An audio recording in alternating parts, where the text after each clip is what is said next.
వేదిక అలంకరించిన సాహితీమూర్తులకు, సభలో ఉన్న సజ్జన మిత్రులకు, రసజ్ఞులకు హృదయపూర్వకమైనటువంటి నమస్కారం. నేను అనుకోని అతిథిని.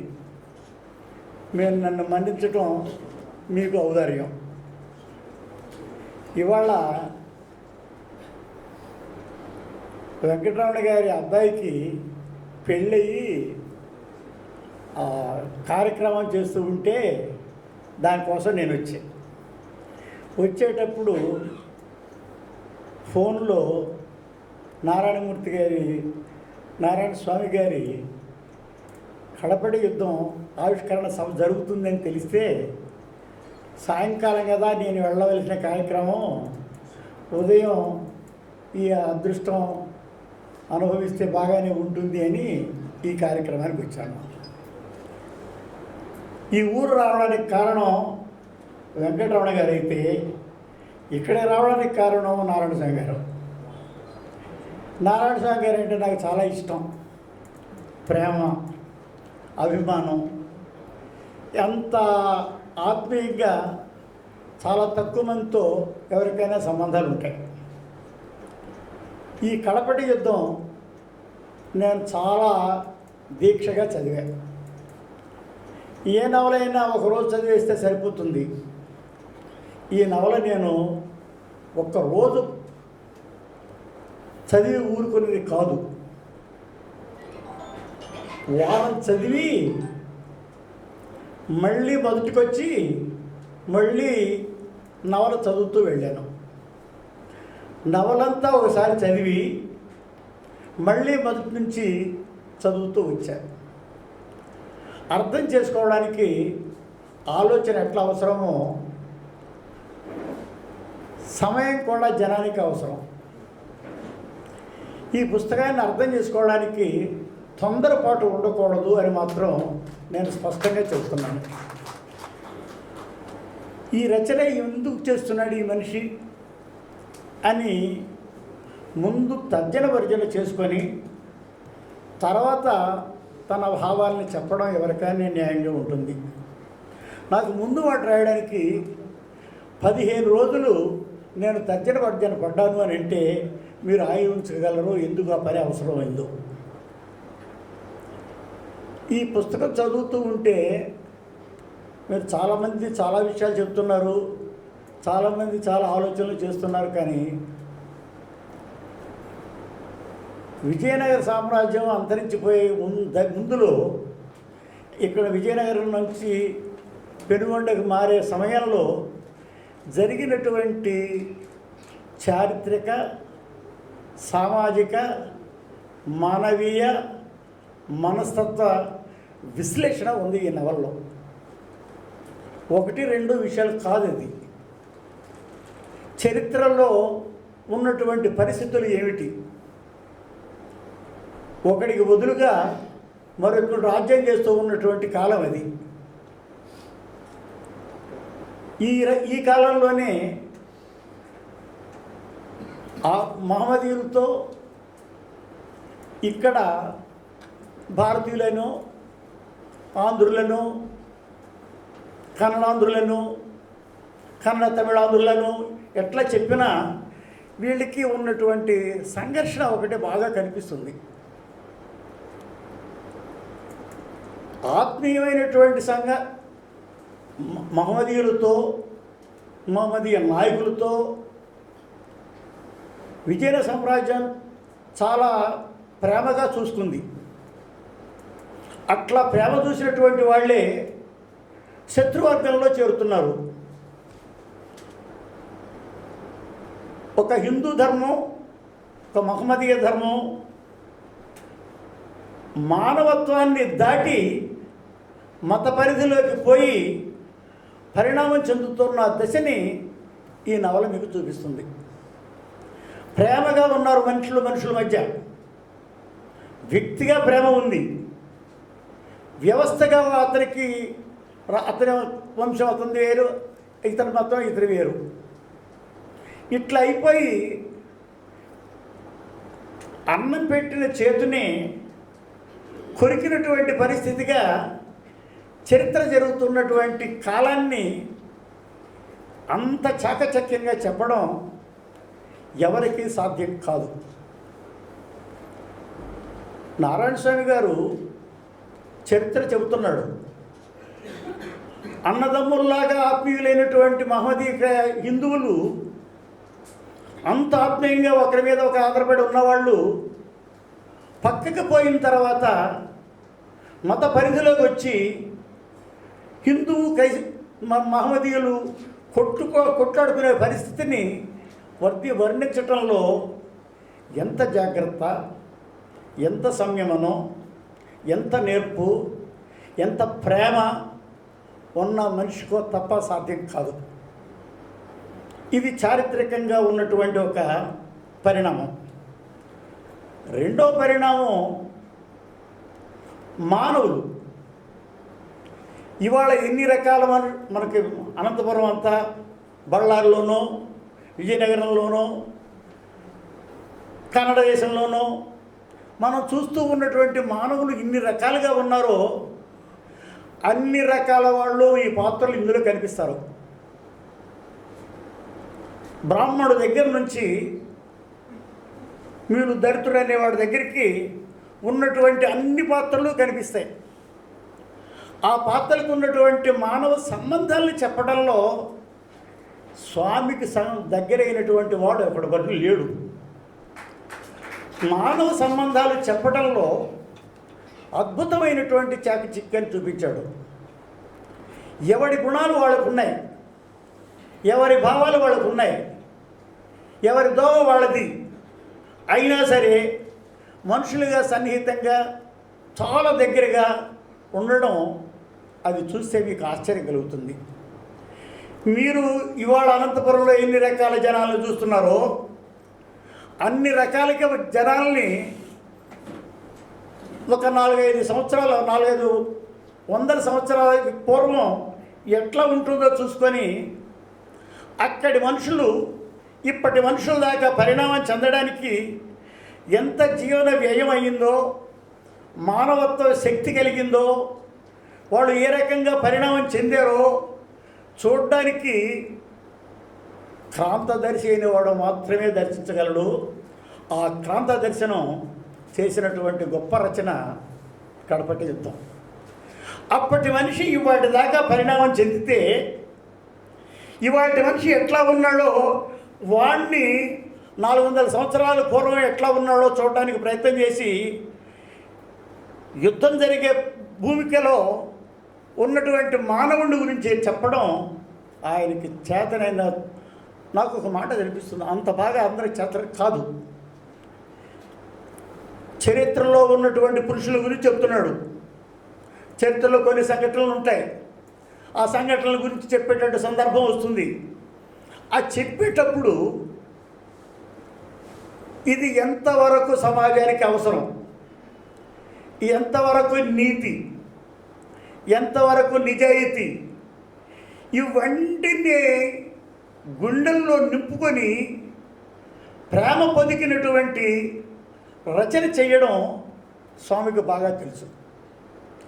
అతని దగ్గర అవకవైతే తమక వ్యవహారాలు లేవు, చెప్పాల్సింది నిక్కచ్చిగా చెప్పేస్తాడు. ఆ భయం లేనటువంటి నిర్భయంగా ఉండేటటువంటి వ్యక్తిత్వంతో పాటు ఇవాటి సమాజం 4 ఏళ్ల తర్వాత 400 తర్వాత ఎట్లా మారుతుంది అన్న ఊహ చేసుకొని ఇవాళ ఉన్న ఈ మనిషి 400 సంవత్సరాల పూర్వం ఎట్లా ఉన్నాడు అని చూసి వాళ్ళని ఈ నవల్లో రాశాడు. ఈ మనుషులు కనిపిస్తూ ఉంటే మీకు ఆశ్చర్యం అనిపిస్తుంది.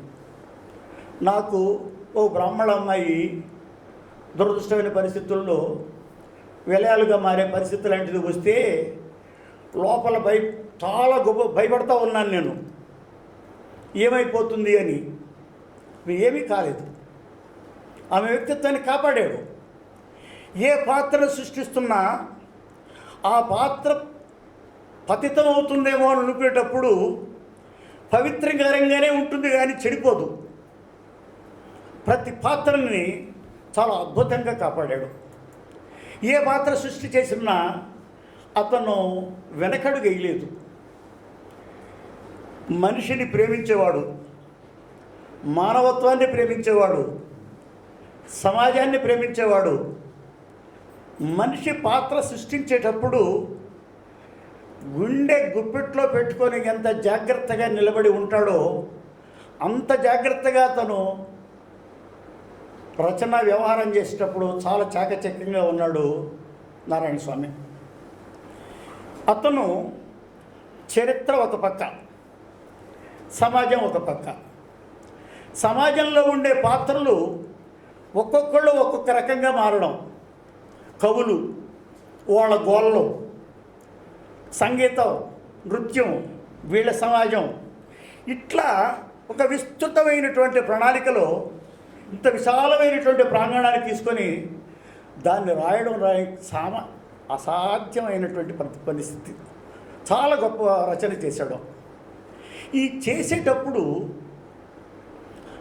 మనకి సమాజం ఎట్లా ఉంది, ప్రేమగా ఉందా, దేశంగా ఉందా, వేసేలోలుగా ఉన్నారా, సమాజ ప్రేమికులుగా ఉన్నారా, అందరూ సమానంగా ఉంటున్నారా, తన్నుకు చెట్టట్లో ఉన్నారా, సామాజిక చైతన్యం ఉందే, చైతన్యం లేకుండా ఉందే, ఆనాడు ఉన్నటువంటి ఏదో ధోరణి ఇవాళే ఉంది అని అనడానికి కాకుండా తను జాగ్రత్తగా అంచనా వేసుకొని దాని నిర్మాణం చేయటంలో, కథా నిర్మాణం చేయటంలో ఎంత ఖచ్చితత్వం ఉందో, ఎంత నిజాయితీ ఉందో, ఎంత నీతి ఉందో మీరు చూస్తే ఆశ్చర్యపోతారు. చాలా గొప్పగా ఈ నిర్మాణం సామాజికమైన జీవితాన్ని, రాజరికమైనటువంటి వ్యవస్థని, సామాజికమైనటువంటి వ్యవస్థని, మనుషుల మీద ఉండేటటువంటి తీరని మమకారాన్ని, ఎన్ని పాత్రలు, ఎంత అద్భుతమైనటువంటి జీవితం, ఎంత అద్భుతంగా వాళ్ళ జీవితాలని తీర్చిదిద్దాడు. ఇంత చిన్న పుస్తకంలో అన్ని పాత్రల్ని ప్రతి వాళ్ళు కనపరిచేటట్టుగా చేయడం అసాధారణమైనటువంటి శక్తి, అసాధారణమైన శక్తితో ఈ రచన చేశాడు. అంతేకాదు,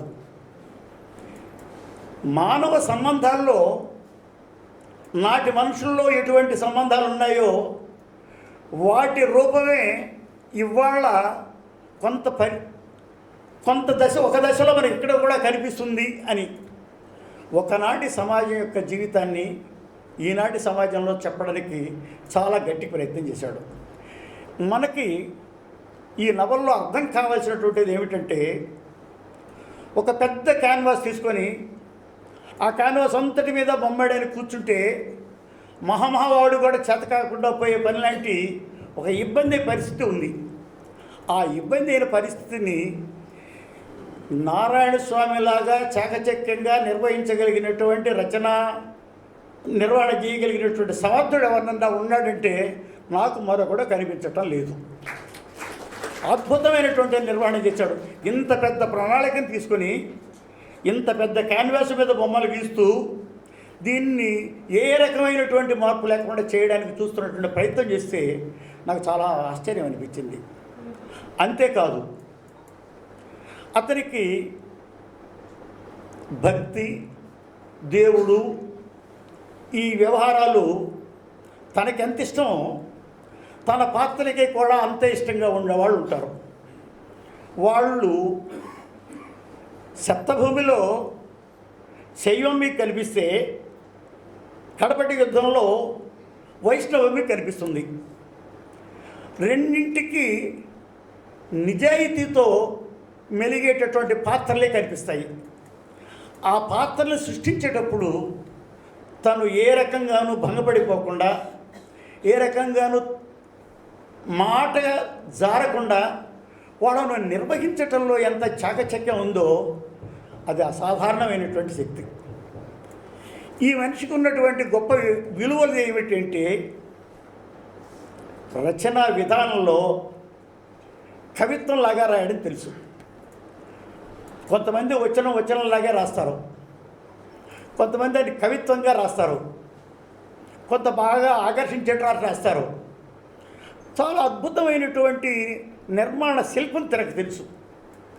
రచన చేయడంలో పాత్రలను నిర్మించడంలో, సన్నివేశాల్ని కల్పించడంలో, అక్కడ దాన్ని మనకి తెలిసొచ్చేటట్టు చేయడానికి ఎంత జాగ్రత్తగా ఉంటాడో, ఎంత తెలివితేటలుగా నిర్వహిస్తాడో చూస్తుంటే ఆశ్చర్యంగా నాకు ఒక మాట చెప్తా. నేను కొన్ని వందల చారిత్రకమైనటువంటి నవలలు చదివి ఉంటాను, రచనలు చూసుంటాము. ఇన్ని చదివిన తర్వాత చాలా గొప్ప అనుకునేటటువంటివి 4-5 నా మనసులో నిలిస్తే కూడా ఆ 4-5 కంటే కూడా ఈ నవల గొప్పది అయి నేను హృదయపూర్వకంగా నమ్మాను. ఎందుకు నమ్మవలసి వచ్చింది అని అంటే, మనిషి మీద ప్రేమ, చరిత్ర మీద ఆరాధన, మానవ మనస్తత్వాన్ని ఆకలింపుడు చేసుకోవడం, ఒకరి మీద ఒకరంత అన్యోన్యంగా ఉండడం, మానవ సంబంధాల్లో ఒకరితో ఒకరు ఎట్లా అన్యోన్యంగా తిరిగి ఉంటారో చెప్పడానికి వస్తే ఆశ్చర్యం అనిపిస్తుంది. అక్కడ ఘర్షణలు వస్తే కూడా ఘర్షణలో ఆత్మీయంగానే కనిపిస్తాయి.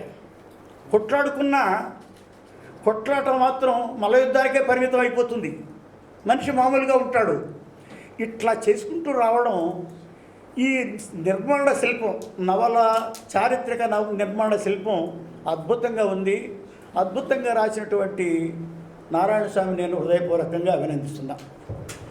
ఇంత మంచి నవల రాసినందుకు చాలా గర్వపడుతూ ఉన్నా. గర్వపడడానికి కారణం నా శిష్యుడు కాబట్టి. ఇంకొక సంగతి ఏమిటంటే, చరిత్రలో నిలిచిపోయేటటువంటి గొప్ప నవలగా కడపటి యుద్ధం మిగులుతుంది. ఇంక దానికి ఏమీ తిరుగులేనటువంటి నవల అవుతుంది. ఎవరికైనా నేను చెప్పాను, ఒక నవలని 2-3 గంటల్లోనే చదివి ముగించేవాడిని నేను 15 రోజుల పాటు దీన్ని చదువుతూనే ఉన్నాను అని మీకు చెప్పిన దానికి కారణం ఏమిటంటే,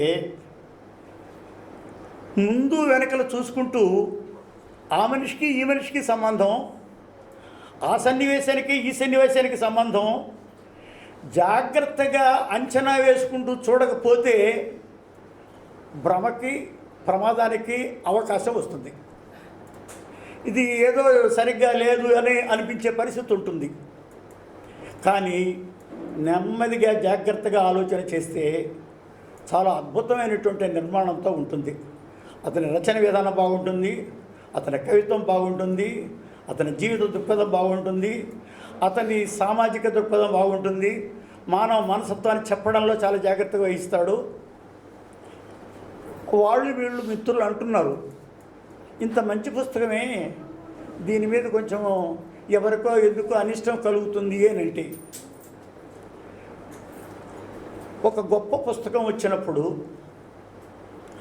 తప్పనిసరిగా ఆ పుస్తకం మీద విమర్శ వస్తే ఆ గొప్ప పుస్తకం గొప్ప పుస్తకంగా నిలుస్తుంది.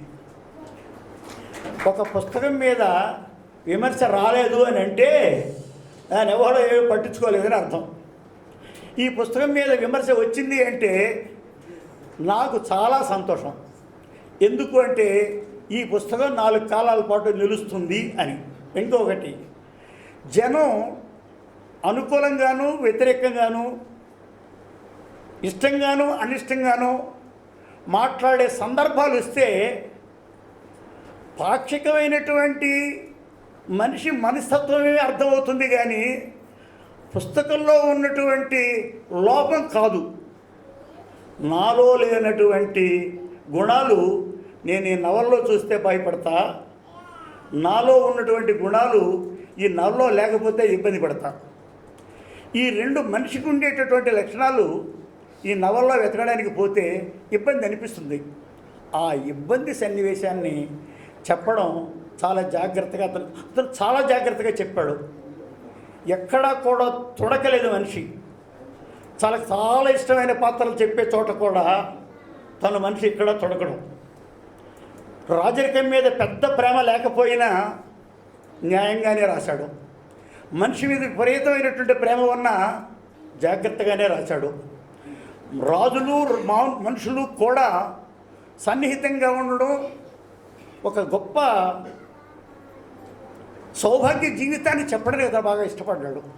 అతను మంచి రచన చేశాడో, నారాయణ స్వామి గారు రాసినటువంటి ఈ కడపటి యుద్ధం గొప్ప నవల, చరిత్రలో చాలా కాలం మిగిలిపోయే పరిస్థితి. జనం చాలామంది చదువుతారు. కొత్తలో కొద్ది రోజుల్లో కొంచెం ఎగుడు దిగుళ్ళు ఉంటాయి. ఆ ఎగుడు దిగుళ్ళు అణగారిన తర్వాత చలాన్ని చుట్టూ దులిపెట్టిన కాలాలు మీకు తెలుసు, విశ్వనాథాన్ని చంపిపెట్టిన కాలాలు తెలుసు. గొప్పవాళ్ళు అయినటువంటి పుస్తకాలు చాలామంది రాసిన వాళ్ళ పుస్తకాలని వాళ్ళు జనాలు రకరకాలుగా మాట్లాడతారు. కానీ వాళ్ళు అంతమంది మాట్లాడడం వల్లే తల్లి ఈ పుస్తకాలు బాగా అమలుపోతాయి. ఈ పుస్తకాలకి బాగా విలువ వస్తుంది. అందరూ కూడా ఆలోచించడం వల్ల ఆ పుస్తకానికి చాలా ఈ పుస్తకం కడపటి యుద్ధం నారాయణ స్వామి గారికి సాహితీ లోకంలో శాశ్వతమైన విలువని ప్రసాదించే అద్భుతమైన పుస్తకం. నమస్తే, ధన్యవాదాలు.